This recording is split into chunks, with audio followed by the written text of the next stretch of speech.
Hey, what's up, everybody? We're back. Blacktop Smack Talk. Adam here. Man, first and foremost, thank you guys for joining us today. We're back for another episode, a special episode we have right before the All-Star break. Got my brothers on the pod with me, man. We got representing the old, when the NBA was actually physical with the jerseys in the background. We got my man Sano. And then we got Mr. Seattle himself, Charlie Hustle. What's going on, fellas? What up? What up? I see you with that Willis Reed. You got a Mitch Richmond, Joe Dumars in there. When you guys had all the jerseys in the background, I feel like I had to put some up. Right? No, I feel it. See Man. Yours the Peyton at the Miami Heat Peyton. No, there's the. Is that the Sonics? No, it's the Sonics. no, Is that the Sonics? At the Sonics. Oh, It looked black. yeah. I see you got that NBA Jam, Zoe Morning, Charlotte Hornets in there. Oh, He's man, you see you. Yep, the Mitch Richmond. Yeah, that Tim Hardaway. Sano doesn't know. He didn't know Mitch Richmond played for the Warriors. That was before he was a Warriors fan. Oh man. Oh, speaking of, shout out to who I didn't know was a Warrior. We talked about the other day was Mookie Blaylock, right? Bob Sura? Yep. Mookie And Blaylock. Mookie Blaylock was the last guy to get the triple double. What team was he on? I don't know what I'm asking. Was he a Warrior then, or was he a Hawk? I think he was a Hawk. It probably was a Hawk, right? Yeah. If he was going to get 10 steals in a game. Yeah, I thought the question was, or maybe it's a different question we were talking about, like something he did with the Warriors. That was something different. Yeah. Okay. He was just in the news again because of the TJ McConnell triple double. The steals. Yeah, the crazy steals, triple double. There was something else that Mookie Blaylock did as a Warrior that was like you asked the question. You asked the Yeah. question, and it was like, oh, I never thought this guy was on the Warriors. right. And it was something like the last Warrior to do something, but I can't remember it now. But yeah, Also, it was Mookie Blaylock.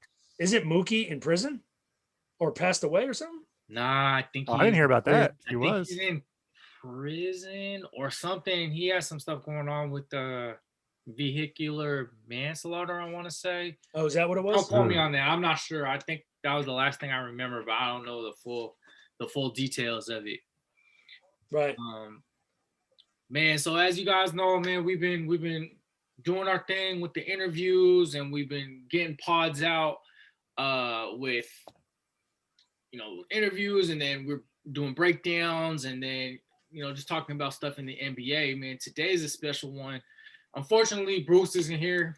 He couldn't make it today, but we wanted to do a special one honoring our followers and fans. So we posted on our Instagram to ask us questions. We had like a BTST mailbag. So this is what the episode will be. You guys, these are questions. We're gonna sit here and answer questions that you guys asked us, because we wanted to involve our fans and our followers. So once again, we appreciate you guys. Thank you so much, man. So with all that being said, fellas, are you ready?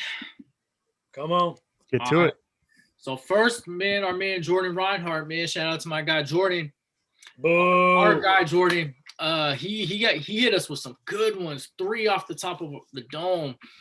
So first one, how do you guys feel the evolution of AAU style basketball reaching college and NBA hoops? So how do we feel about it? Yeah, how college and the NBA has transitioned to an AAU style, meaning like more tempo, more three. Yeah, I think this goes back. I mean, we've kind of had indirect conversations about this, right? About like how the league, some people say soft, compared to like old school, back to the 90s, like the guys behind me, they used to play. I don't know if that's, I don't want to say that's directly like AAU style, but I think that has a lot to do with it, with like the emphasis on offense more so than defense. Obviously the way the game's called affects that too. Like the refs, the refs play into that. I don't know. I mean, for me personally, I don't like watching soft fouls, first of all, and I don't like watching zero defense. Like whether you're rooting for a team or not, it's just frustrating to me to see guys go to the hole with no, not even an attempt to deny or to get in front or to block the shot or whatever. My personal preference is is more that old school style, I would say. Yeah, I mean, I like a good hard foul, but I like seeing scores above 110. I don't want to watch the 90s Knicks and Pacers and somebody wins 87, No. 84. That's the other extreme. Even right. that, I don't even think it was in the 80s. I mean, it was probably like 79, 74 or something like that. Right. I mean, obviously, like you said, Sano, like the 3-point, obviously I think there's like NBA guidelines to loosen up the calls, right? Or not loosen up, but they don't, they know, players know that they'll be reprimanded if they do hard fouls, a lot more than they were back in the day. So they really just don't do it because you can't, now they get paid so much, you can't afford to miss 2 games. You get suspended 2 games, you miss $300,000, Right. Like that's crazy, right? But like back in the day, Anthony Mason misses 2 games, he's out like $50K, like not that big of a deal. I mean, it'd be nice to have, but yeah, the threes has just created, obviously, with the 3-point emphasis of just analytics, 3's better than 2. It's created so many more possessions, longer rebounds, more fast breaks, points get higher. So I mean, that's how I made my basketball career. Right. 3's better than 2. Right. I mean, one thing, like defense, like you watch some of the really old tapes and there wasn't really much concept of defense in the old days. Like you watch those old 60s and stuff and 70s, like they would foul hard, but I think now there's better ideologies of defense, like team defense and things like that. There might not be as bad, like, one-on-one lockdown because, you switch and you have help and you do all this other stuff where it's like before that's your man. You guard the guy across from you. So then you got Rex Chapman guarding Michael Jordan all game with no help. Right. It's like, well good luck. And I mean, and they didn't, I mean, this might've happened back then, but you don't hear as much, or you didn't hear as much back then as you do now about switches, like switching on, where like the offense is purposely, if somebody's guarding you, the offense is purposely going over a pick to have somebody else switch on to you so they get the better matchup. They're hunting. So things like that. Yeah, exactly. They're hunting for the better offensive matchup. Yeah. So things like that, I mean, I'm sure they came into play a little bit, but you see that a lot more like emphasized more now these days, right? Which probably has a lot to do with that switch to, more of an offensive emphasis and 3-point emphasis. I think Charlie, you posted something in our group chat about, or we were talking about it, that like the average 3-pointers shot per game. Yeah. Maybe I posted it, but we were talking about how it's literally gotten higher each year. Yeah. Right. And with that comes the difference in the way that the game's officiated. Mm-hmm. So I think that whole combination probably factors into, I think that's what Jordan probably was talking about in his question with like the AAU style, all that factoring in. So I think, I think something he's also talking about is, less, it's less inside, it's more outside, inside, as opposed to inside, outside. Yes. Mm-hmm. The big men are stepping out, big men are being taught at a younger age to step out and shoot the 3, as opposed to really traditionally being back to the basket. So I think that's something that's been interesting as years progress, because growing up, we just knew bigs, they would just, back to the basket. Bigs never stepped out. And growing up, we only saw like guys like Cliff Robinson and Sam Perkins and guys like that shooting 3s. Big debt. But he wasn't even considered a big man. But he was 6'10" though. He was the original point forward. I'm talking about 5. We weren't seeing 5s. We weren't seeing like Rick Smits or Patrick Ewing shoot 3s. You know what I mean? No way. So I mean, like those old Sonic teams, I remember like thinking like how much of a luxury it was that we had Sam Perkins that was a big man that could shoot 3s. Dude, right? Like there was like no other teams barely had teams that or a center that could do that. Right. So now it's like if you don't have that. I mean, Kemp had a good baseline, Jay. Perkins had the 3. Detlef could shoot the 3. I mean, GP was the point guard and was the worst shooter on the floor. I mean, that was kind of how it was on a lot of teams. The point guard is the worst shooter on the floor.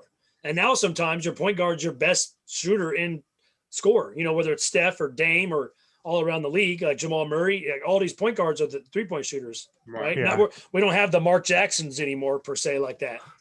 Right. Jason Kidds. He got better though. So I think one other thing too is like I coached on a staff when I was at Shoreline, and we played pedal to the metal. We we kind of went AAU on steroids, and we ran the system, the LMU, Loyola Marymount system from the 80s. We adopted that, and we actually had Bo Kimball on staff with us, and we were scoring 110 points a game. And this was back in 2011 and 12. You know, I mean, Avery Shearer, our point guard, was averaging 10 assists a game. You know, just boom, boom, boom, just the passes. We shot 33s a game. So the system was predicated on speed and just speeding the game up. But, you know, and Bo said something to us. It's like, man, college basketball is boring. Like, you know, we got to, you know, kind of get it to be more lively, because, you know, in games, still to this day, some games are still like 60-50. You know, I mean, basketball junkies love that shit, but, you know, other guys are just like, man, I don't want to watch this. Right. I don't want to watch defensive battle. So appeal to a mass audience. Right. So that's something we were kind of, you know, I'll you know, Shoreline, shout out 2011-12 Shoreline team, man. We played 7th in the NWAC tournament. So we were kind of ahead of the curve for that. But then another one Jordan asked was, do you feel the transfer portal is hurting or helping college basketball? That's a tough one. Yeah. I mean, it depends on how you look at it, because there's an argument that, you know, if a coach can just leave whenever without having to sit out anything, like, why can't a student do it? That's what I was going to say. Yeah. You know, so there's that element to it, even though a lot of the times the students do still have to sit out a year, you know, even when they transfer. It's just this is just kind of give them like that free agent aspect to college basketball, right, where I don't know. I mean, I don't know if it's like, you see a lot in football, I guess, too, but I don't know if it's as widespread, to at least in my opinion, as it's not like impacting the game as so much yet, where it's like been detrimental, I guess, right, to college basketball. You do see cases here and there, but I think when we start seeing guys, a lot of that is probably because like a lot of the best players are one and done.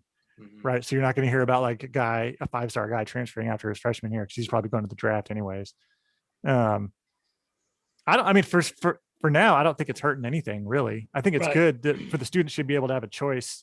You know, if they go somewhere that they realize it's not a good fit, they should have the option to easily, you know, go somewhere else or go closer to home, or, you know, whatever the case may be. I think. Yeah. Go ahead. Oh, no, I was going to say, I think it kind of goes both ways. I think a lot of these coaches get paid so much money to sit in the living rooms of these kids, and they sit here and fucking lie to them. They literally lie about, like, you know, like, all right, you're gonna start, you're gonna get X amount of minutes, you know, and some kids get that mentality like, all right, well, I'm entitled because this is what I was promised. And so when it doesn't happen, some guys don't want to challenge and grind, you know, and get, you know, use that next year to just like, all right, well, I'm going to get my spot, you know. Other guys will just, you know, and there are obviously circumstances in situations, but I think some guys, you know, they fall victim of playing at a big school. That happens a lot. Coaches are fucking crooks. A lot of them are, you know, they sit here and lie just for the, you know, just to try to get the best players. And then, you know, on the flip side, some kids are just not mentally tough enough to just grind it out and just try to get to where you want to be. So I can see both sides of the equation, why it helps. You know, some kids of various circumstances. Other guys, sometimes kids get homesick. They're not happy, you know, and we have to take into consideration these are 18 to 22-year-olds. You know, sometimes we weren't making the best choices if we were on our own, and we would be homesick and things of that nature. So, but then I understand why, what did I say? It hurts, but then it helps the kids. Like I see that, and I see why it hurts, because there's just so many guys are just, yeah. I think that has to do with the coaches too, because their coaches are just, they're not being 100 and they're not being upfront and honest with the students. So with the student athletes. So I can see both sides of the equation. Like you said, how coaches can be crooks, which is true. And because it's really they're because they're all about the money. They want to get as many recruits as they can to make their team look as good as it can be, so they can get the better contract, right? Where the players run the whole system, right? They're the one that makes the system go, Right. and they should have the right. I mean, you shouldn't be able to just transfer every year, right? But obviously, during this current era of COVID, there's all different kinds of reasons people are transferring. So we're not necessarily commenting on those transfers.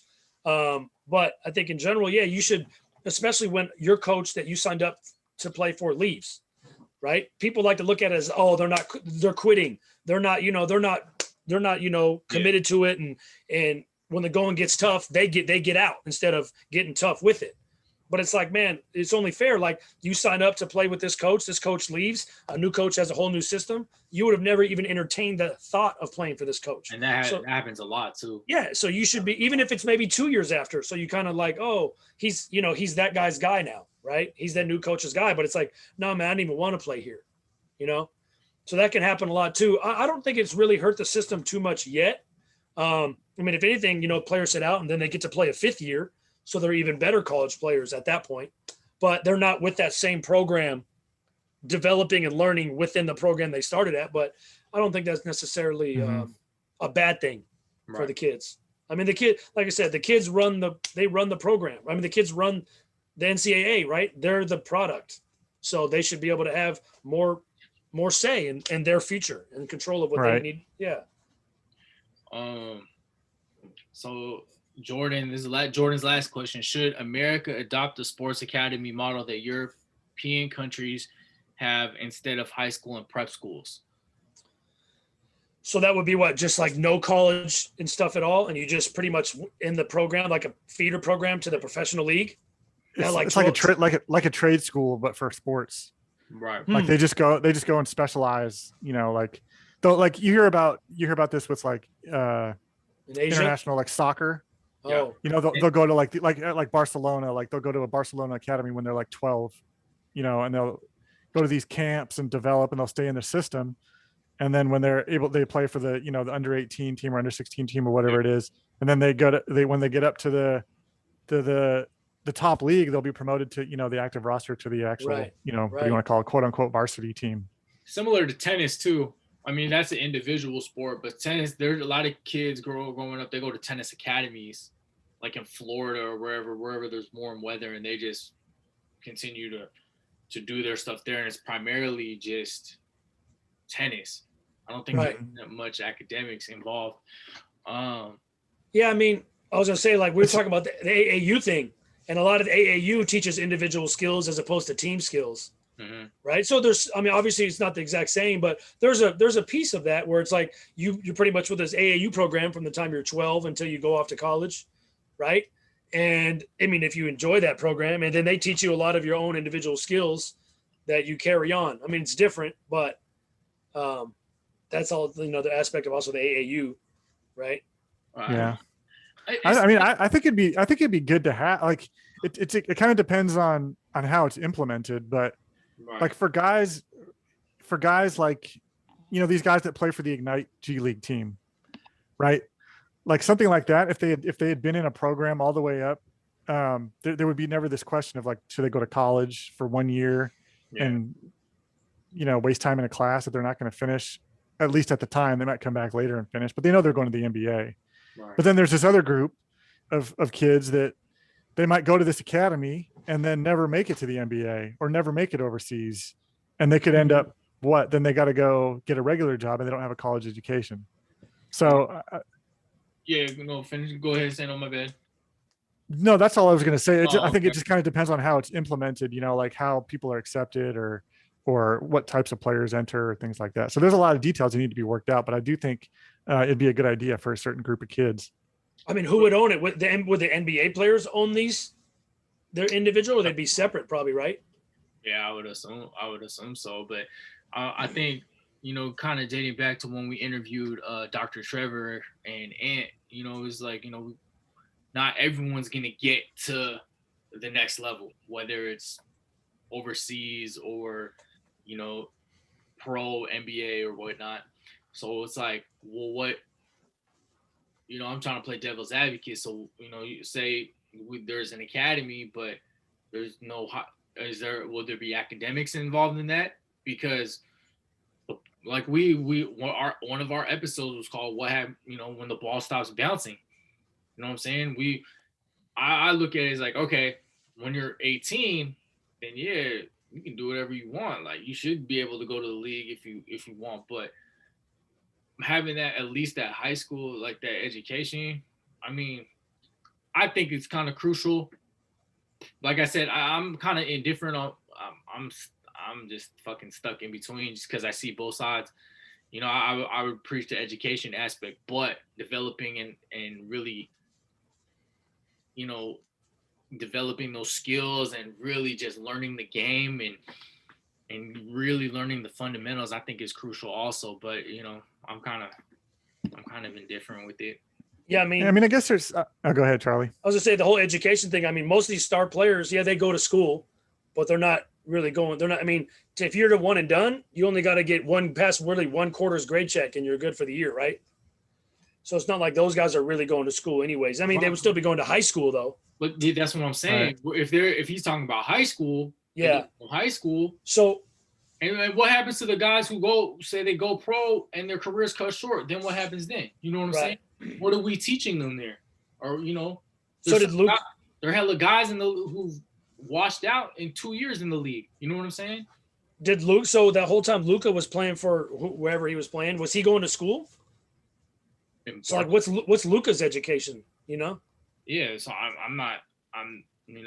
I'm just curious. Like, was he in school at all? I mean, I'm sure he was still attending school. He must have been going to school. Yeah, I mean, I think I'm not 100% sure on this. I think it works out like they start going to they send these kids to these academies pretty young, right? So where we'd be playing rec league or AAU, they'd be going to these academies and developing, and by the time they get to the age of like high school age, like 16, 17, they know that you can kind of tell what the future is going to be, right? Does this kid have enough to make it or do they not? Yeah, true. And then at that point, they can either decide, okay, well, I want to go to university or college, or if they think they have a shot at playing pro, they keep it going. Right. But I don't think it can't, at least in the States, I don't think there's a way that it could replace like an actual education. It'd have to be in tandem with it, I think. Right. Okay. So next one we actually got from Dr. Trevor, man. Shout out to Dr. Trevor. Man, this is a tough one. So we can each give some guys. So he said, who are your top 10 underrated players from Seattle? That's kind of underrated. Can I count myself? No, I'm just kidding. No, I'm just joking. But I mean, who we're going to go with first and foremost. Seamus Boxley, right? Yeah, Seamus Boxley's one. I mean, but who's he? Then it's like, who's he underrated by? Like a lot of the hoopers in the town know Seamus is real, but he's just not. Well, this isn't. We're not asking anybody else. He asked us. This is. Yeah, I know. I'm just saying. This is our podcast. So he's not underrated by us by any means, But I mean, it's like, who do we feel as though is underrated? Yeah, I feel like he's probably the most underrated. Seamus, he was a monster. Seamus, Marcus Williams. Marcus Williams was one. Brian Morrison. So was I was going to say Brian Morrison, but for Marcus Williams, yeah, I mean, I guess I would say so. Well, he was a monster. I'm surprised he wasn't a McDonald's All-American. He was a monster. I mean, all of the guests that we've had have all been underrated to a degree. We've had Robert Franks, DJ Fenner, Tucker Heyman, Isaiah Umapig, Avery Shear, Alfie Miller, man, all those guys. My guy Tom Foster, Torrance Baker, man, and then we've got CJ Ellaby. He's gotten his flowers. Trey Simmons. Oh shit! Even Terry Thompson. TT, Micah Downs, Alvin Snow. All those guys are considered. They weren't the big names. They weren't the Jamals or the B. Roys or the Nates. So those guys all stand out. I mean, a guy, I don't know if I'd necessarily put him like on the list of like as good as all those other guys, but for what he did in high school, people always laugh. But if you saw him play, I mean, he did work. Brett Kingma, man. I was going to that's still one of the greatest, like the game. I don't know if I went with you, Charlie, the one up north. I watched him a lot. Yeah. Mariner High School. Or maybe it was at Jackson, one of those high schools. But that was one of the greatest shooting performances I've seen from in a high school game at Yeah, all. and, Period. I mean, he took that Jackson team they beat Federal Way, right? Yeah. And Federal Way was full court. They were pressing. They had athletes. They had squad. Yeah. And they beat them. And I don't remember if they lost in was it the finals, the state championship, or was the semis? But I mean, Kingma was, from his sophomore, junior, senior year, he was killing, right? Like his sophomore year, I started going to his games because I had a buddy that knew him from LA Fitness. I was like, you got to check this dude out. And he was just, like Steph and Dame, right? Before that, really, though. I mean, like before they made it popular in the NBA, he was doing that, pulling from anywhere as a 15-year-old. Like, damn. Like I said, he's not better than a lot of the other names. Like one-on-one, you're not going to just say he's, going to play against those dudes, but he killed in high school, And we had, we forgot our, Dr. Trevor, man, high school was, Trevor in high school was nasty. And I stand by that, and Ant was a late bloomer, but he was filthy too. Who else? What other guests do we had? We had Suki Wiggs, one of my guys. He was underrated. All of our guests, Siva to a degree was underrated. But he got that national title, and then he started getting some love. Right. But yeah. Do you guys remember? Do you guys remember a guy named Maurice Murphy? He played for O'Day. Yep. His kids go to my school. I talked to him all the time. Yeah. He played for Seattle Style, and I always thought he was. I mean, he played for Columbia, so he went D1. But I always thought he was super underrated. You never really heard about him locally at the time. He might have been overshadowed by a couple players at O'Day. But we got to say one of the most underrated players, man, and Nell Butler. Butler. Nasty. So I was gonna say Nell Butler and what was his name? Nick Levy. Nick Levy, yep. Nick Levy had some of the best handles I've ever seen in game and just like street ball game. But if we shout out Nell, man, we gotta get Ray love too. Shout out to Ray. I mean, they were both first team ballers. But yeah, Nell might actually be one of the, and because he's moved away, he lives in Phoenix now, and he was, his game was different, right? It was just like magic. So, he didn't get the big college offers, right? Because he wasn't the fastest guy, but he could have played D1 for sure, bro. Right. I know we had to shout out, man, our guest in Vegas, BJ Blake. He was kind of under the radar, but now he's doing real well in Turkey. He's in Turkey doing his thing, and we have you guys weren't on the pod with me, but we had Jamie Orme Malonzo, who's about to be the number 1 pick in the PBA draft in the Philippines, or he's he's projected, but he's like top 3, but I say he's number 1. So right, we're getting underrated cats on BTST, man. So some of our guests, Adam, said the Sandrin brothers, right? Yep. Danny and Eric Sandrin. Those guys were monsters too. They went to Shorecrest, right? Yeah. Yeah. I mean, those guys, and they've been overseas legends for years. You know what I'm saying? Having their own advertisements and billboards and stuff, right? They're doing it. Yeah, definitely. So that's a tough question. I mean, there's probably names that we like. I'm a huge like Marcellus Kemp was one of my favorites, and I thought he didn't get he was a monster, and I didn't think he was getting love like that. But I thought he was filthy. Another one I want to say, Adam, your grade was Lee Nearing. Lee Nearing from Ingram, man, he got buckets, man. Obviously, there's a lot of Ingram guys, right? From Terry and Lamar, but Lee Nearing was pretty cold for 0-2. Man, so moving on to kind of that realm. Now, one of my former players, Dolan, shout out to Dolan, Dolan Tierney, who's doing good, big things with his brand, The Look Within. He asked us, who is the best shooter to come out of the state of Washington? Which that's another loaded question because there's so many. So why don't you guys? Instead of just saying who's the best, why don't we just throw out some names who've been good?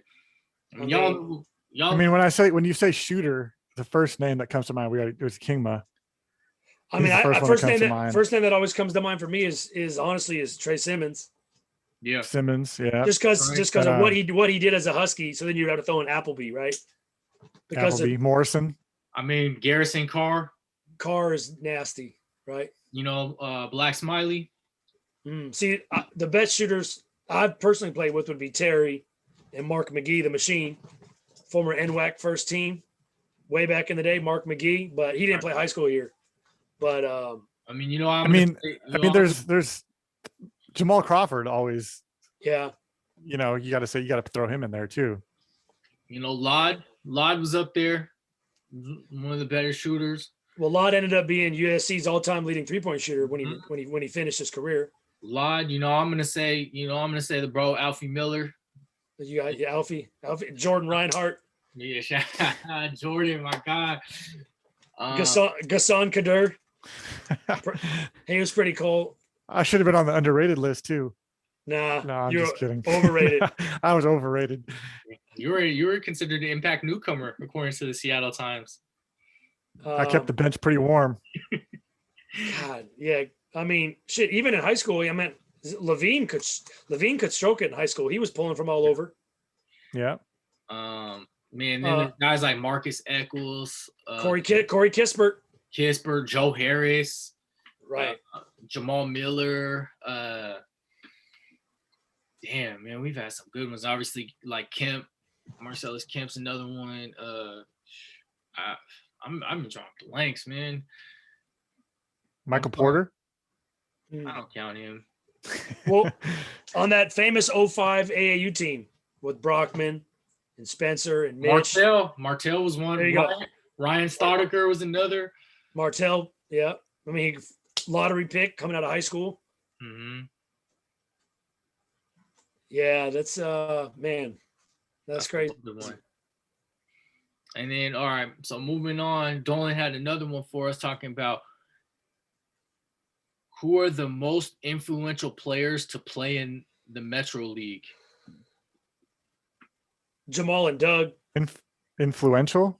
Yeah, that's those would probably be the first two that come to my mind. Jamal Crawford and Doug Rand for sure. Doug probably before Jamal for me, because I saw Doug play before I saw Jamal play when I was a kid. I think I was in 7th grade. And I was like, man, this guy fucking looks like an NBA player. Yeah. I never got to see him, but yeah, like obviously Jason Terry, Michael Dickerson. Mm-hmm. You hear stories about how good Dickerson is. In Metro? Well, yeah, my bad. Dickerson. But Terry, I just started thinking about that era. No, I mean, we're talking like influential, like in Metro, obviously Nate. No, Nate and the Twins. The Twins were that was a crazy time. Randy Green was a really good shooter too. Yup. You could throw Brandon Roy in there. Brandon. Yeah, Brandon. I guess he wasn't. Did he play? Was that Metro technically? They were or were they still in Kinko? At that time, I think they might have been Kinko. Yeah, they were still at Kinko. I mean, was Siva in Metro at that time, or was he still in Kinko? I don't know where Franklin was at that time. His last year, he was in. God, most influential. I mean, Needle. The Needle. Spencer Hawes. Yeah, that's another one. I mean, yeah. I mean, because like you look at what Rainier Beach has been since Jamal went there. I mean, they've got like since 20 years since he's been there, and they've won like 8 or 10 titles. So I mean, he literally changed the brand of Rainier Beach altogether, right? I think for our like generation growing up, you got to say Jamal Crawford, like for what he's done, just as far as like influence goes throughout the city for basketball. I think he's probably had the most. It's like it's like Doug and Jamal were kind of like the Bird and Magic. Yeah. You know what I'm saying? There's other guys that came later, like Jordan obviously came later and then changed the NBA to the next level. But those two guys really, I mean, there was obviously killers way before that. Lavelle Brown, a bunch of dudes, old school, right? That we can't necessarily to speak of, but those two really just put us on a national stage. Michigan and UConn, like Doug Christie was filthy, right? But I mean, it was Pepperdine. I mean, Michigan and UConn, like, come on, bro. That's crazy. At that time, Jason Terry, obviously Arizona, and then Jamal goes and plays, 18 games for Michigan, and then he's the 8th pick in the draft, the first guard in the world taken. Like, I'll never forget that. Yeah. Like, that's wild, All right, here's another good one. The last one from Dolan. He says, what's the best game you ever saw in the Tacoma Dome? Shit, I went to a Sonic. I went to a I was couple going to say Sonic a games. Sonic game. I was going to say Sonics. Damn. Sonic. I want to say I think man, I don't know. Nathan Hale winning the state championship. That was kind of crazy. We were over there. That was kind of nuts. That West Seattle Garfield game that year was really. I'm not saying it was the best, but when Jalen Noel hit the buzzer beater over Nate Pryor and the whole West Seattle gang, that was a crazy game. But the best game I've ever seen at state, man. Oh, I don't know. That's really hard. Some of those beach teams when they played like Mark Bigelow, when they played Olympia, or Mount Vernon, playing against Mount Vernon, those guys were good. Mercer Island was, man, I think there was a beach Mercer Island game at the Tacoma Dome with Elliot Proce Freeman. Yeah, he was filthy. Josh, what was Josh's? Josh Fisher. Josh Fisher. Yeah, they had squad. I think that was was that at UW? Oh, maybe it was UW or SPU, but I remember one game was wild. God, best game. Oh, what about when Isaiah Thomas had whatever he had, like 50? Yeah. I think that was there. I think that was on our guys from Mount Lake Terrace. I was there for that game. I think I was intoxicated, but I was there for that game. You went to a high school game intoxicated? I was with Travis, and he gave me a cookie. He gave me a little cookie. God, the best game I've ever seen at Tacoma Dome. Man, I remember. Yeah, I mean, I don't know. You got one, Adam? Man, like one specific one? I mean, it's hard for me to think, but that with that Michael Porter versus Garfield, that I mean, we were all there. There was a huge ass crowd. The game in itself, it was kind of like Nathan Hale had controlled the whole game, but that game was. I was like we were talking. There's earlier. a lot of hype around that game too. Yeah, there's a lot of hype. Well, because Garfield had horses, man. Hale played Lincoln, and Lincoln was undefeated the game before, and they were both undefeated, and that was a big game because I was covering that game. That was wild. God, I did see a lot of good man. I think I was at the Garfield Foss game at the Tacoma Dome when they lost to Mark Axton. And that was a big upset. Because I used to go to the 3A and the 4A, and I think I remember going to that, and they lost. I couldn't believe it to Solomon Wyatt and Mark Axton, who went to Eastern. Yeah, I don't know. That game would be up there for me, but it was so long ago, it's hard to remember. Right. All right. Yeah. Now we got another one from one of our followers, Skylar Kelly, one of my former players. He asked, "Who is the best college basketball player you've seen live?" Oof. Man. Ooh. Live. I mean, Brandon Roy. I was gonna say Brandon. B-Roy was just special, and we watched him. I mean, especially like his. Man, I seen it from his all 4 years. Yeah, I would probably say Brandon. Yeah, I mean, I'm trying to think like some of the teams we saw them play, like Diagu. Ike Diagu. Hey, he was a good college basketball player. I think he was like MVP. I think he was Pac-10 Player of the Year. Your boy Jerome Randall. Jerome Randall. No, we saw Harden play. Harden. I was a big Harden fan. I never thought he'd be this good. Yeah. I liked Harden and Budinger. I mean, Kevin Love. Kevin Love. Kevin Love was good. I'm sure we saw Russ, right? But I don't remember walking away like Russ is like amazing. Right. Like as far as college performances goes, I don't think he'd probably. Yeah. Obviously, he's a superstar in the NBA, but. I mean, you know who I did see live? Salim Stoudemire. And yeah, I remember he put it on us one game. As the best college basketball player you've ever seen live? I mean, I probably would still go Brandon. Oh, you know what else I might have to go? He might have been better at college than Brandon. It was tough. Adam Morrison. That Gonzaga UW game where Morrison and Roy went back and forth was probably one of the best college games I've ever seen. The one at Heck Ed. I mean, it's crazy because like when you This- think about other teams' players, you just have like one game. But when you think of Brandon, you have like his whole career. Right. But like Adam Morrison was a hell of a college player, you know. Yeah. Yeah, he was. And he came I mean, he and was the took third pick. he came and took our cookies in our house. Right? He beat us here at UW. He did. I thought he did. I thought UW won that game. I think Oh, UW won that game. I thought he won a game here. At least the game I'm thinking about. Maybe I have to go I think back his and look. senior year or Brandon got it. senior year they won or UW won. Okay. But I mean, we saw a couple of those Duke teams at Madison Square Garden. I'm trying to think. That was But Austin they didn't really have. That was Was Austin it Rivers, Austin Rivers year and like Dockery? Was Dockery on that team? Mason Plumlee. Plumlee, Yogi Ferrell. Yogi Ferrell at India. Yeah, we saw him play too. You saw Jay Crowder. Oh man.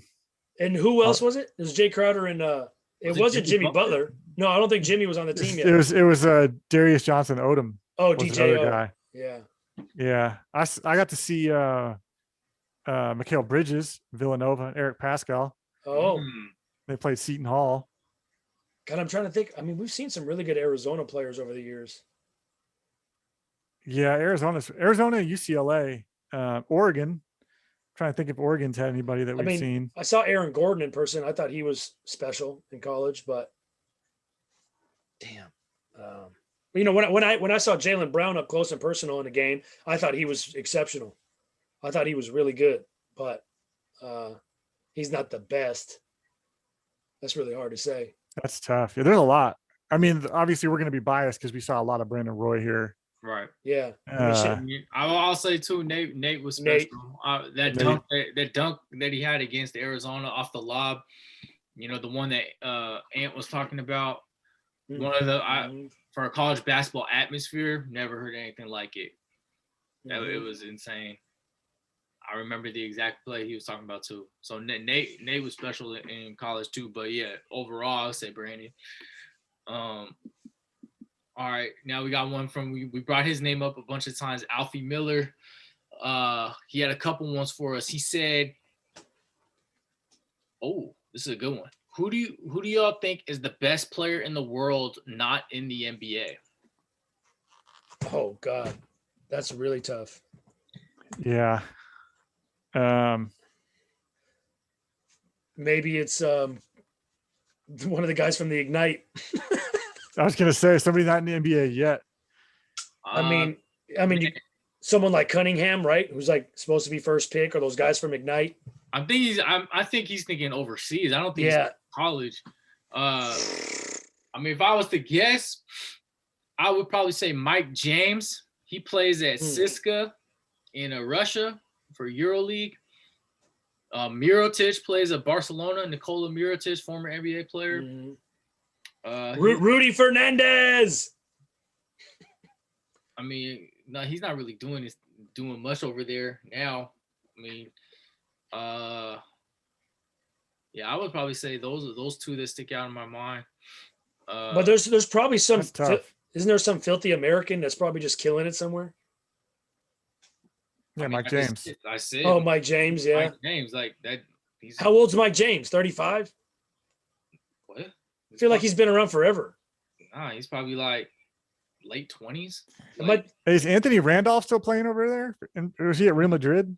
Yeah, but I mean, but in EuroLeague, it's not like the NBA. These guys are only scoring. Some guys are only scoring like 12 points a game. Like Anthony Randolph, I don't even think. Well, he got hurt, but some of these guys don't even average like double figures. Mike, like 20 points a game is like leading EuroLeague, and that's a lot. Consider because like the game is so much different. There's more like it's completely different. I'd be watching it all the time. So those are two guys that I would say. Wait, are you talking about the light skinned Mike James? Yeah. I was thinking of the bald guy used to be in the NBA, Mike James. No. I'm not talking about him. You know, Mike James, he played at But he did play in the NBA for a little bit though, didn't he? He was on Phoenix and then the Pelicans. Yeah, I don't really know much about him. He was from didn't he play in the Jamal one year? Yeah. No. With Seamus? I think he was on a different team, but I thought they picked him up, and I was like, damn, this guy's killing. Yeah, that's probably what I would say. The next one is who do you think are the top 3 candidates for Coach of the Year in the NBA? Snyder. Oh man. Snyder, Tibbs, Tom Thibodeau. Snyder, Tibbs, and Doc, maybe. Monty Williams. Monty. I was gonna say Monty Williams. Yep. Phoenix. Especially if they're in the 2 seed. Mm-hmm. I think that would be my 3. I'd probably give it right now. I'd probably give it to Thibodeau. Over the Jazz, huh? Over the Jazz. Quinn Snyder second, and then probably Monty Williams third. Yeah, that's a good point because New York was slated to be one of the worst teams in the NBA, and they're currently 4th. Right now I think they have home court. Right, they have 4th. East. I think they have home court right now. And we like the Jazz. They're supposed to be top 5. Or, I like them a little bit more than you guys did. You guys like Denver a little bit more. So they're kind of right in that 4 But to 5. to be number 1 is pretty impressive. Well, yeah. Are they still number 1? Yeah, they're still number 1, right? Yeah, they've lost some games recently, but they're still number 1 by a couple games. And their record, I think I saw something. Their record is 12-5 against like other good teams. And they've been blowing them out too. Yeah. Yeah, I mean, and then like the Sixers, they're doing their thing, right? They've been kind of unsexy because the last couple of years they haven't really met the mark, and they're back, right, trying to lead the East. Yeah, I mean, I'd probably go Snyder first, but I could see Tibbs up there. I mean, just because New York is such a surprise. Yeah, for sure. And I guess Phoenix we thought would make the playoffs, but as of today, they're the 2. Like, that's incredible. My Suns. A team that was, I mean, yeah. Well, speaking of your Suns, Sano, can your friend, who's your friend? Oh, Andy. Andy lives down in Phoenix. Can the Suns win the West? We kind of touched on this on our last pod last week. Can they win it? I don't think so. I think their ceiling is Western Conference Finals. I think there's 3 teams out west that have a legit chance to make the finals. I think we touched on that last week. So and their Phoenix is right there. They're they're the second seed in the West right now. They're ahead of the Clippers and ahead of the Lakers. Everything is all subject to change. So here's a question. Let's just say right now they're the 2 seed. Playoffs start tomorrow, and let's just say they played the Mavericks. Who are you taking in that series? Mavericks. I think I'm taking the Suns. I might take the Mavericks too, man. If the Mavericks are healthy, yeah, I would take Dallas. And I mean, but I'm just saying, I think it's up for debate, right? It's not an automatic. So if you're taking Dallas, that means you think Dallas is a top 4 team, basically, in the West. Or maybe I think Phoenix isn't a top 4 team. Or I just think it depends on matchups. But I do think Dallas is. I do think Dallas is up there, and I think Dallas is better than a 7 seed. That would be a tough matchup for whoever. Well, as we've seen, they've gone from dead last to 8 in like a month. Right. They were behind the Wolves. Man, that's what my buddy, who's a big Mavericks fan, was saying. If they weren't, they were second to last. Jeez. Either way, they remember. We were all like, "Damn!" But my buddy kept telling me, "Bro, everyone's out, COVID, injuries." We don't have Dwight Powell. We don't have Max Kleber. And those names aren't the sexiest, but they help that team. I mean, but that's every team. Like Boston didn't have Tatum for 3 weeks. Yeah. No, but they were missing like 4 starters for like 10 games in a row. Yeah. I mean, they might've been hit one of the harder teams, but a lot of Atlanta, Boston, all the, a lot of these teams have gone through it. Toronto was playing without their coach and like 4 starters yesterday. Right. Or 2 days But that's ago. the thing about the Mavericks was literally like a whole month of the problems. Yeah. Yeah. It's like there was like a couple games. Tatum was out a while, but I'm just saying, the Mavericks, I mean, like I think I said in the chat the other day, out of all the teams in the NBA, the hottest teams are Mavericks and Suns. Right. And I forgot what the other team was. Miami. I mean, it's still really early, obviously. Yeah. Still at the All-Star break. The season's about halfway done. And you have a long ways to go. Gotta have it's and a lot of the races. I mean, you've seen what is it 4 through 12 in the East is within what you showed us Like us yesterday. 2 games or something. Mhm. Yeah. So it's like, yes, if somebody's 4 now, they have a bad week and they're 9. Right. So it's that crazy, right? And then 5 through I think 10 in the West is not separated by much either. I think 1 through 4, pending the order, I think those teams are solidified with the LA teams, Phoenix and Utah. Right. I think those because I think LA the Clippers are 4th. I mean, they're 3 games up right now. For the Lakers though, like how long is AD going to be out? Right. Because that's going to. But they've obviously shown that with. Yeah. No, that's true. But now they got Schroeder back, who helps out a lot. He takes pressure off LeBron. So that's been helpful for him. They just lost a tough one against Phoenix the other day. I was gonna say with the Suns, I think like every team, you got to take your lumps. You know what I'm saying? You got to have your losses. Like the Warriors lost in a series or 2 before they actually went to the finals. You don't just go from not making the playoffs to, the finals like that. Yeah, they maybe in like 2 years or 3 years they could, but then Chris Paul won't be as good in 2 or 3 years, right? He might not even be on the team. He might be out of the league. Well, he's still good enough to be playing 2 or 3 years. But I think their absolute ceiling is getting to the Western Conference Finals. I think that's the max that we can get out of them. But I think in reality they probably win a series. Maybe lose in the second round. Right, in a close one that they got to learn. Yeah. So yeah, the answer is no. No, I don't think they can win the West. Not to hate, because we all love Book, and I like Chris Paul, and I'm a fan of that whole team. Except, Chris Paul, I've been up and down about my whole, as throughout he goes. But I like Ayton. I like Bridges. I've never liked him. I've always respected him, and he's always been great. I just don't like him. Right. That's not because I don't like somebody doesn't mean I don't respect their game. You know how there's some people, especially now at 35. Right. Yeah. What he's doing is it's impressive to say the least. When we're talking about, we didn't mention Philadelphia, but my guy Tone Foster, I coached with him. It's my brother, so he asked, man, is Joel Embiid finally living up to his potential? Yeah. Oh yeah, I think he's the MVP. Yeah. Yeah. I think yesterday's performance against Rudy Gobert, 40 points, 19 rebounds. But that 3 though, that's the 3 that he hit to go into to tie the game. You weren't watching it. I was watching it. You were watching it. But I saw it. I actually had it on, but I wasn't paying attention.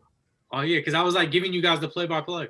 But the thing about that is that is his ceiling of being a big man in the post. But he also has that ability to hit a crazy hit a step back 3 in someone's face for game. Yeah, that is who we hoped he could be. Was that guy right there?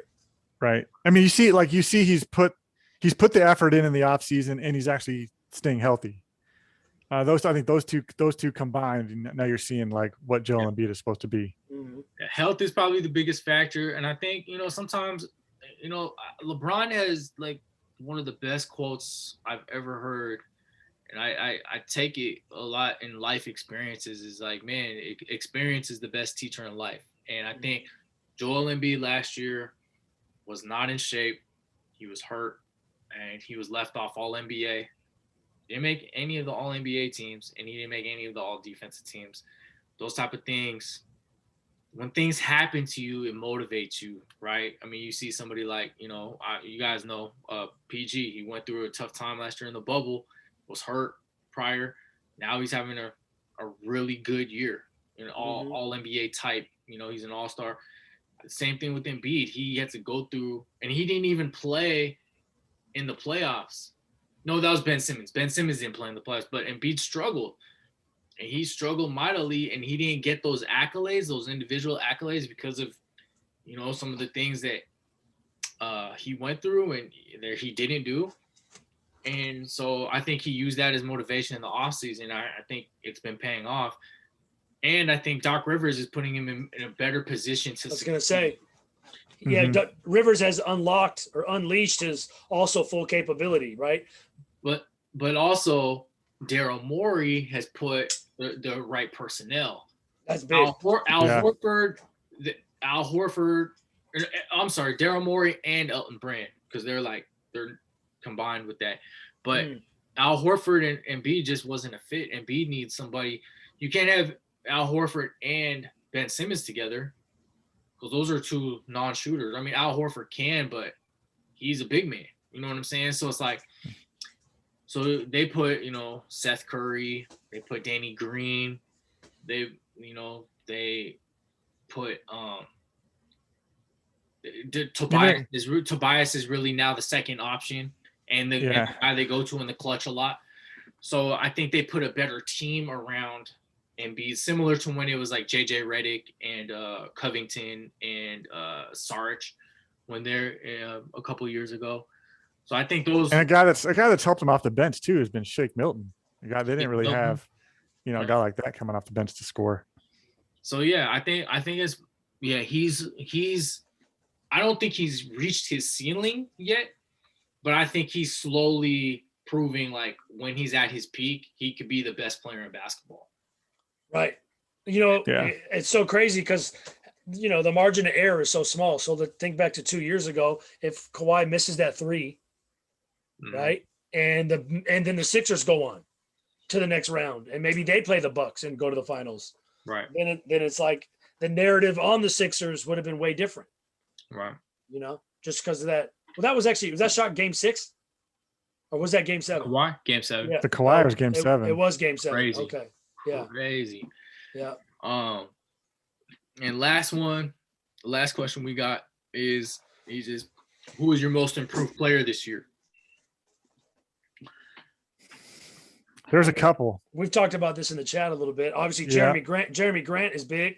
Yeah, Jeremy Grant's one. Two guys that stand out to me are obviously Jeremy Grant having a career year, 23 points a game, number one option, and he will not be getting traded to Boston, unlike what Bruce thinks is going to happen. So Jeremy Grant's one. I think Baby Boy is the other. Those would be my top two. Baby Boy's 15, 7, and 6. Playing. I guess statistically, he wouldn't really jump off the page because he's probably averaged like 12 before, right?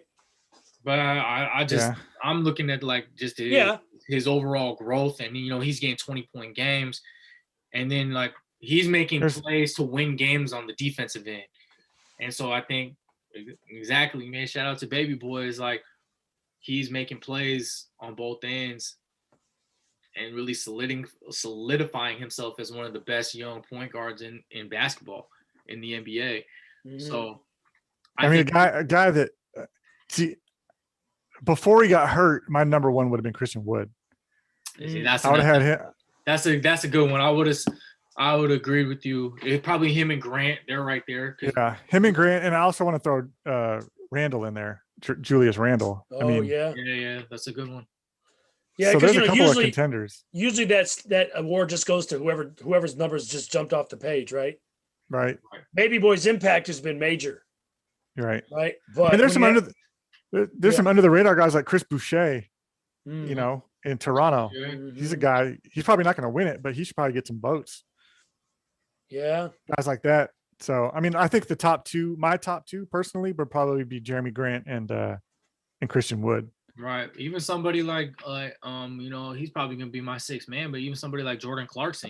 That was the one I was saying. Jordan Clarkson is, last year he was about 14 a game. Now he's at 9 or just about 19. But it's the way he's scoring the 19 too. It's the way he's scoring. He's not settling for long twos. He's shooting the 3-ball better, and his role's more solidified, and he's really dominating his role, and he's the best bench scorer in basketball. That's somebody I would mention too. But Jeremy Grant is just pretty much doubled his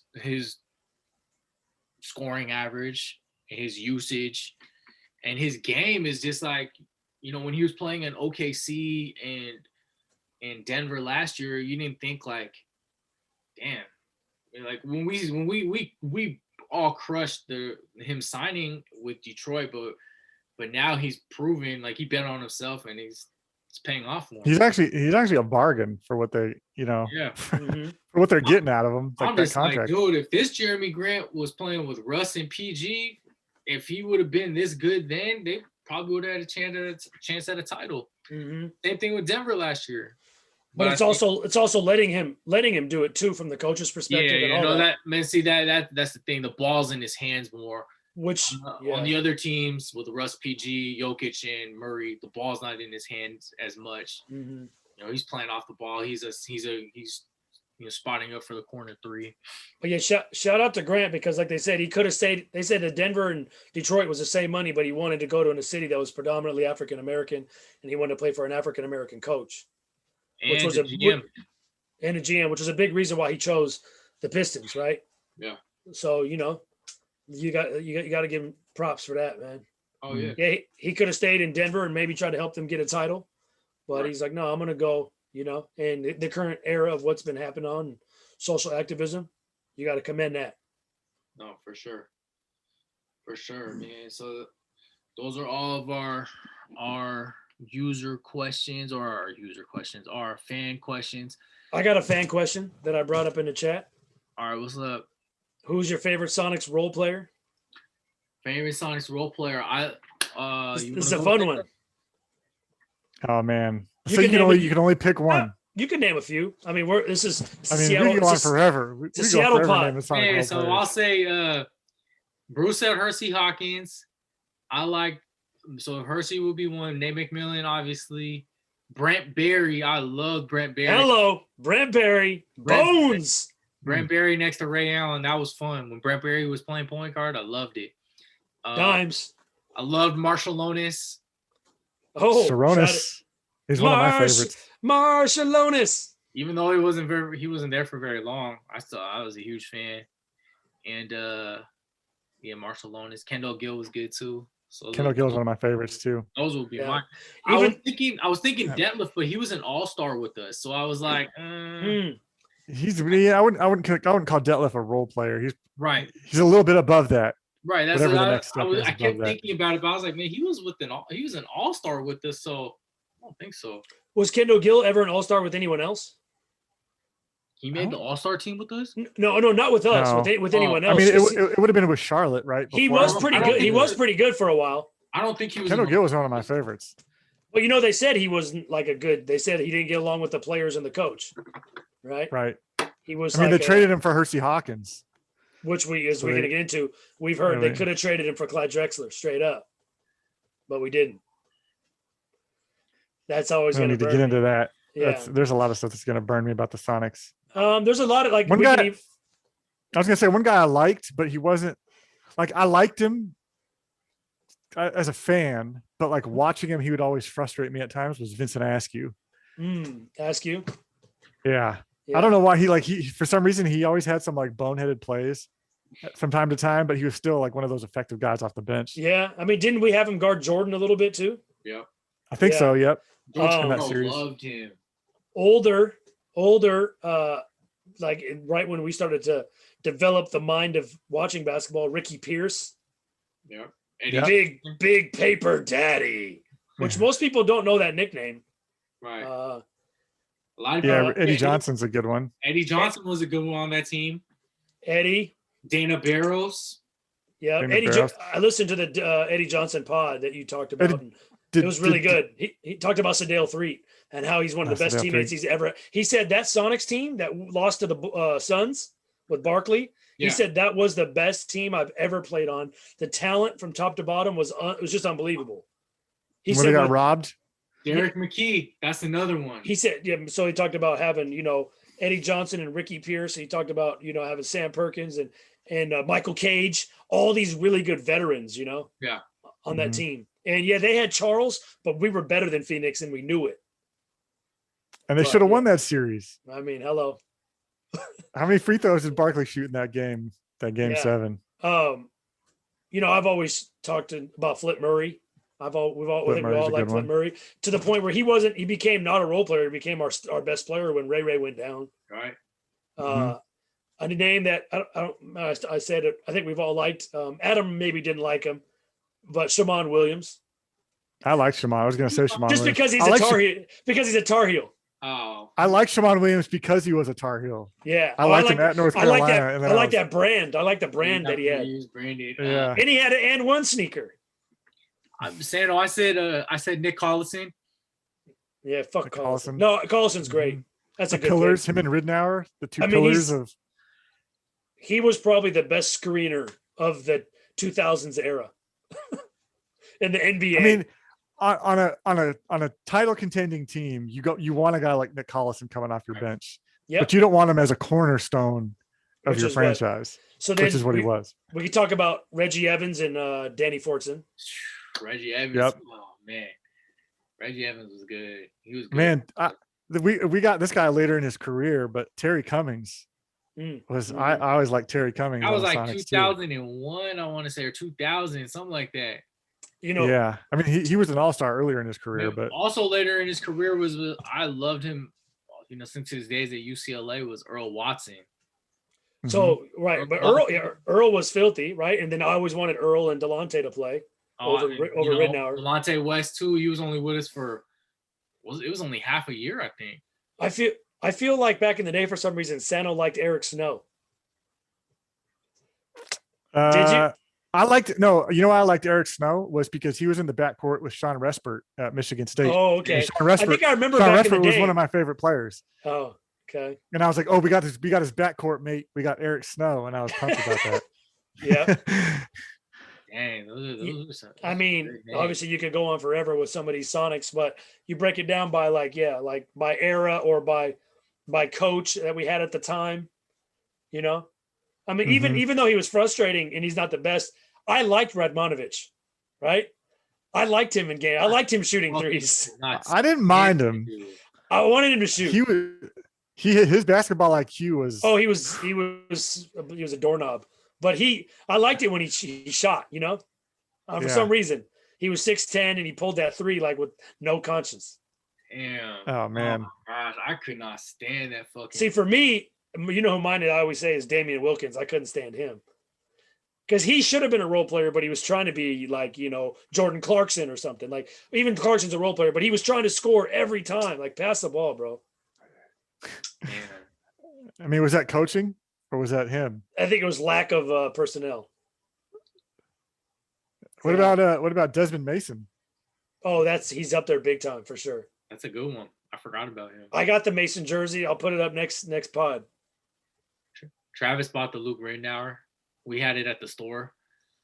It was for $10. He bought it. Yeah. Sano and Nick's favorite player, they used to always say his name was Ansu Cisse. Ansu Cisse. CBA legend.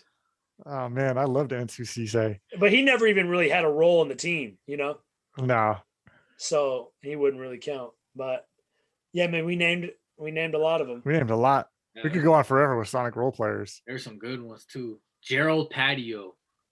Yeah, did he play a lot? I don't remember him playing a lot. He was like 92, 93. That's how I remember him. And then he was in the Bulls versus Blazers. Mm-hmm. So I was using the Sonics and I always put him in. I do remember we had you remember Rich King? Yeah. We had him on our bench and then went to Milwaukee and became good. We had Rich King and Chris King. And Bart Colford. Bart Colford. Kofid or something. Yeah. I think it was. Kofid? Yeah, something like that. Jim Farmer. Farmer. I guess when We're going way back. Dale Ellis would have never been a role player. He was a stud.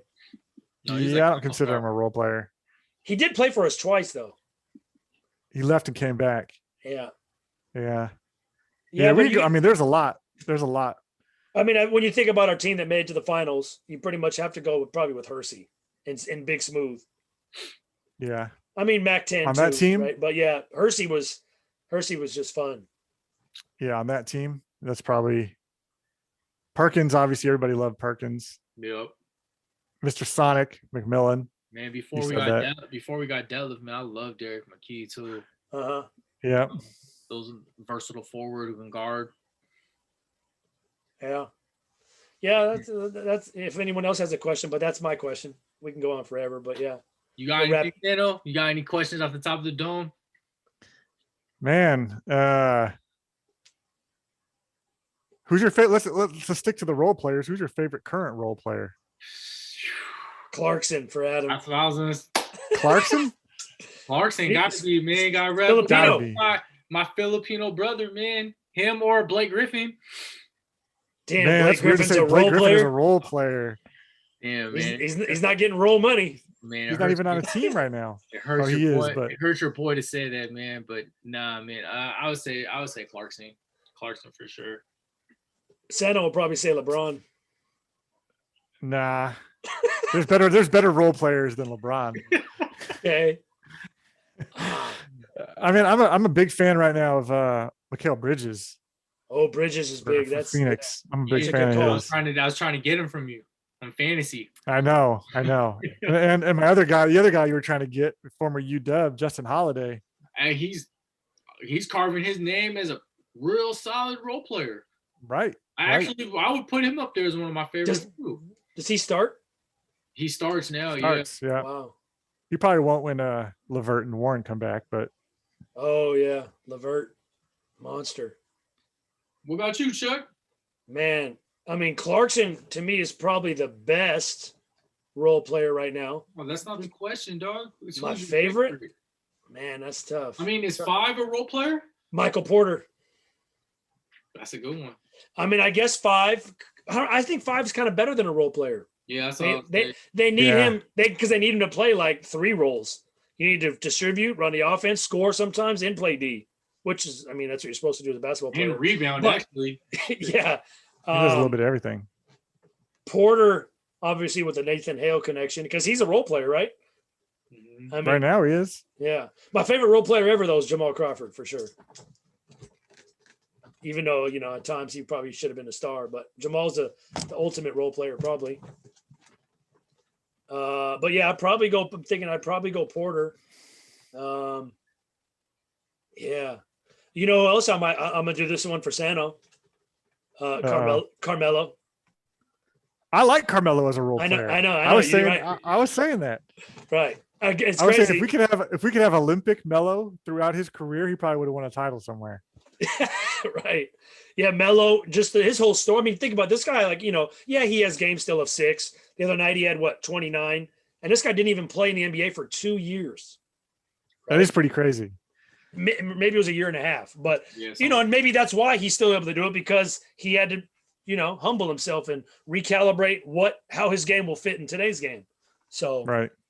because maybe Yeah, I if was just never a fan of Melo as your number one option. yeah. I just didn't think that was going anywhere really. I mean, he's still a 25,000 point scorer or something, but Yeah, for sure. yeah. And he took that Denver team to the conference finals. I think conference finals. Yeah. I think they went to the conference 2009. finals. Yeah.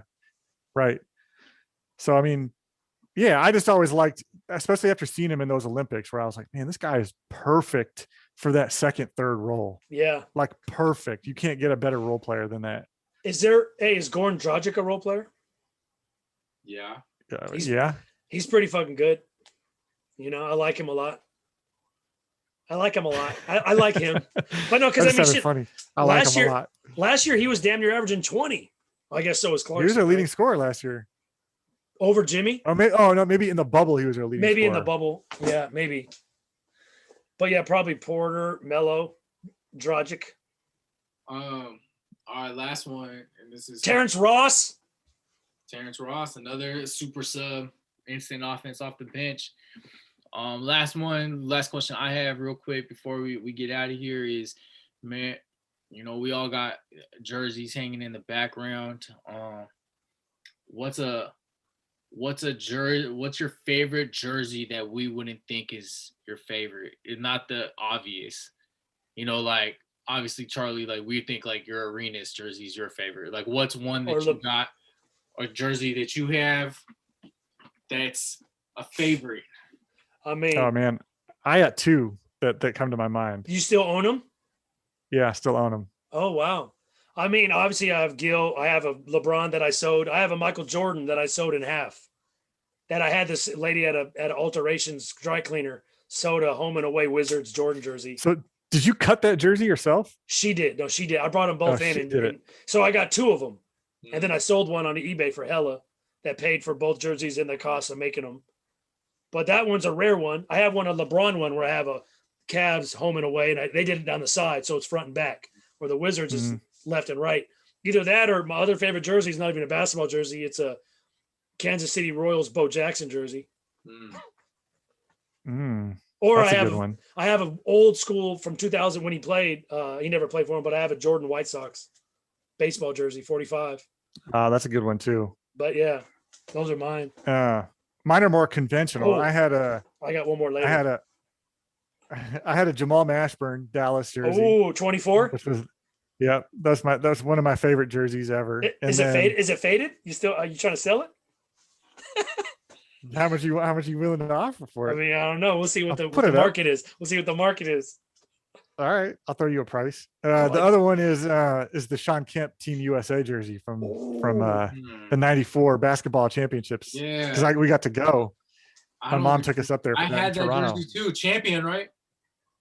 Is it champion? Yeah. There was one with Shaq. What number was he? 9? 7.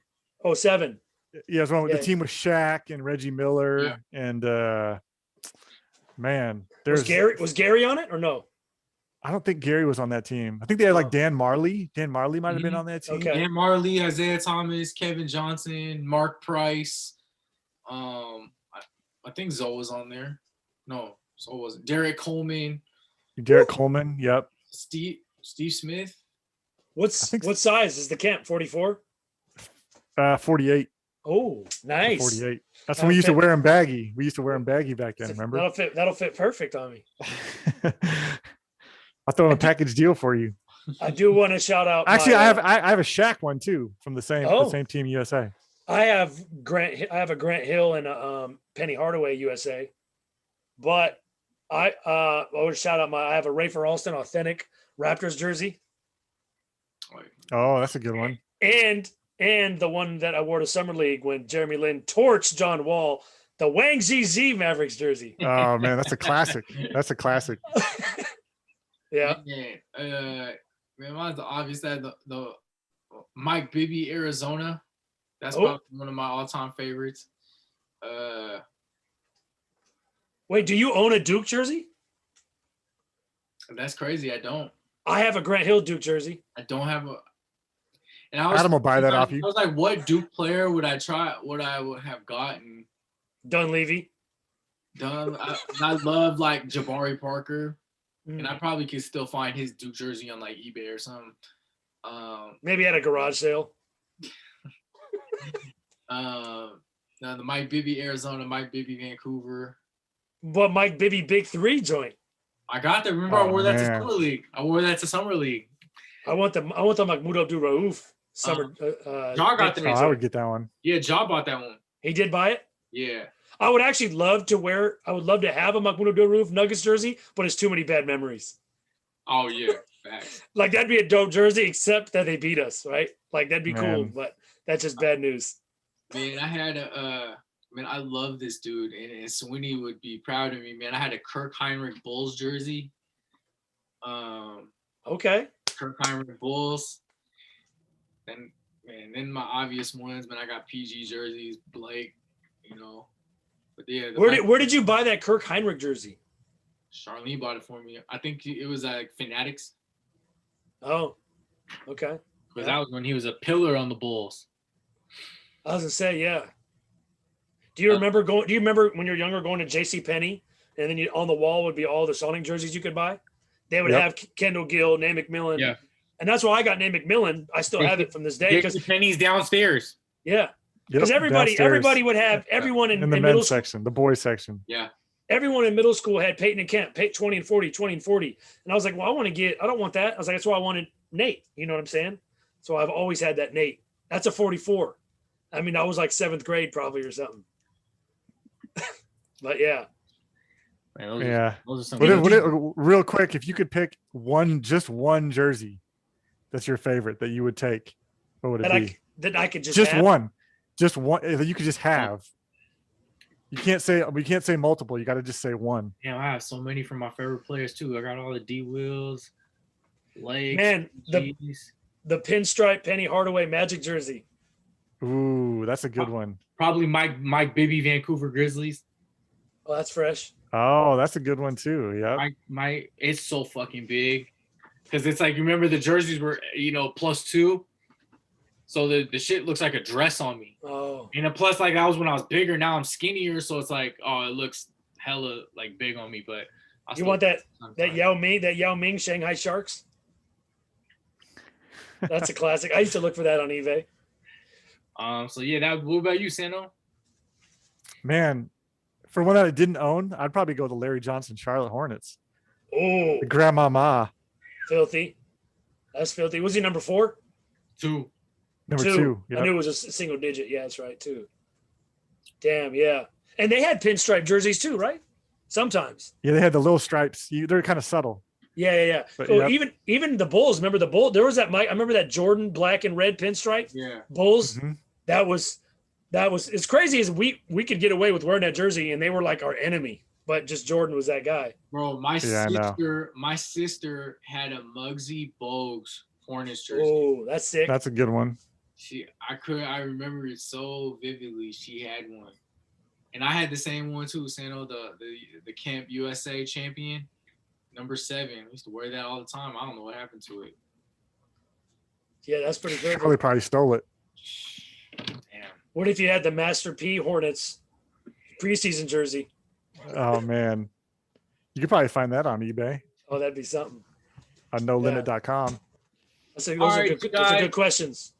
Yeah, man. Thank you for the questions. We'll do this again, maybe in a month or so, or we'll try to do it more regularly. So keep the questions coming.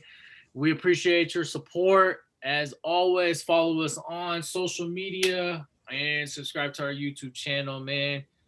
Sano, Charlie, Adam, BTST. Appreciate you guys. Take care. God bless.